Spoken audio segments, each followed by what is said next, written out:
துரத்திய பெண்மணிகள் வாழ்ந்த நாடு. இன்னைக்கு ஜிஎஸ்டியால் வந்து மக்களை அடித்து துரத்தி இன்னைக்கு 30% இன்னைக்கு கிட்டத்தட்ட 30க்கும் அதிகமான சிறு குறு தொழிற்சாலைகள் மூடப்பட்டு விட்டது. என்ன காரணம்? மூலப்பொருட்களுக்கு ஜிஎஸ்டி, ஜாப் ஆர்டருக்கு ஜிஎஸ்டி, கெஞ்சிட்டு இருக்காங்க. நிறைய பேர் வேலைக்கு போயிட்டாங்க, செக்யூரிட்டி வேலைக்கு, கிடைச்ச வேலைக்கு, ஹோட்டல் வேலைக்கு. இதெல்லாம் வந்து இவங்க கண்ணுக்கே தெரியறதில்ல. இவங்களுக்கு வந்து பெரும் முதலாளிகள் நல்லா இருந்தால் போதும்னு நினைக்கிறாங்க போல இருக்குது. எதுக்கு இந்த கூட்டத்துக்கு வர்றாங்க?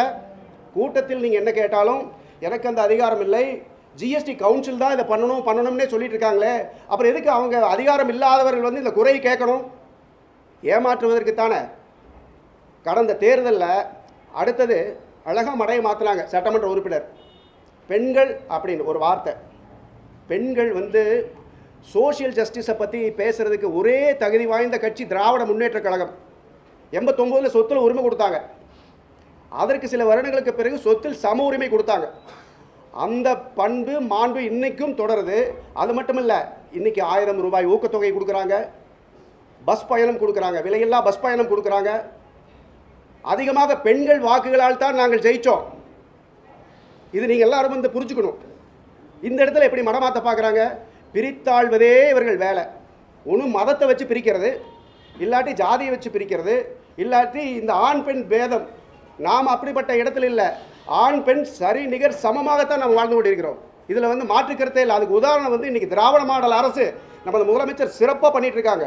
அதனால தான் 40க்கு 40 ஜெயித்தோம். இவற்றையெல்லாம் வந்து இவர்கள் மறந்துவிட்டு ஒரு நாடகம், இந்த குறை தீர்க்கும் கூட்டம் அப்படிங்கிற ஒரு நாடகத்தை நடத்தி அவர்களுக்கு அவர்களே வெளிப்படுத்திட்டாங்க. இதுதான் நடந்தது. அன்னபூர்ணா ஹோட்டல் சீனிவாசனை அவமானப்படுத்தியது வந்து நாங்கள் வந்து ஏற்றுக்கொள்ளவில்லை. இது நம்ம கோவை தொகுதி மக்களை அவமானப்படுத்தியதற்கு சமமல்ல. அவமானப்படுத்தப்பட்டது கோவை மக்கள் தான். குறைப்போம் என்ற பேச்சுக்க வார்த்தை இல்லை. அதே மாதிரி தேர்தலில் நாங்கள் யாராவது பற்றி பேசணுமா? முதலமைச்சருடைய சாதனை பற்றி மட்டும்தான் பேசணும். ஆன்டி இன்கம்பன்சி ஒரு இடத்தில் கூட கிடையாது. ஆன்டி இன்கம்பன்சி மத்திய அரசுக்கு தான் இருந்தது. இது நீங்கள் நல்லா கூர்ந்து பார்க்க வேணும்.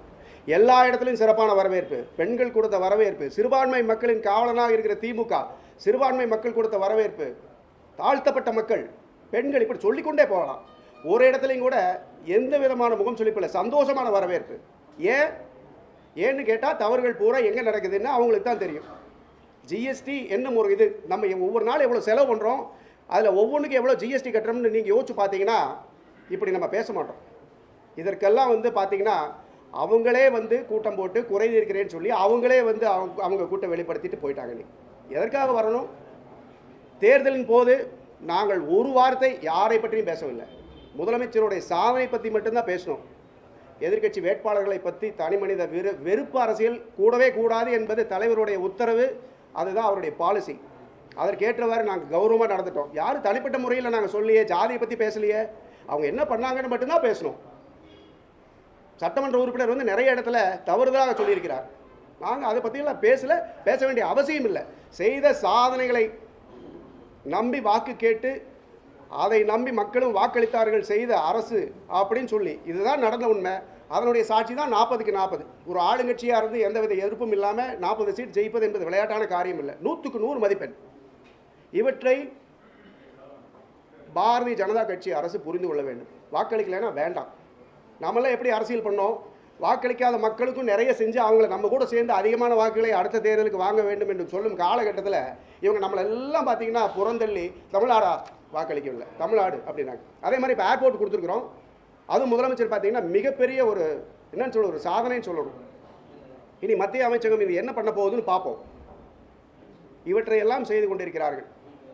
இந்த நேரத்தில் தான் இந்த மாதிரி ஒரு விரும்பத்தகாத ஒரு சம்பவம் நடந்தது.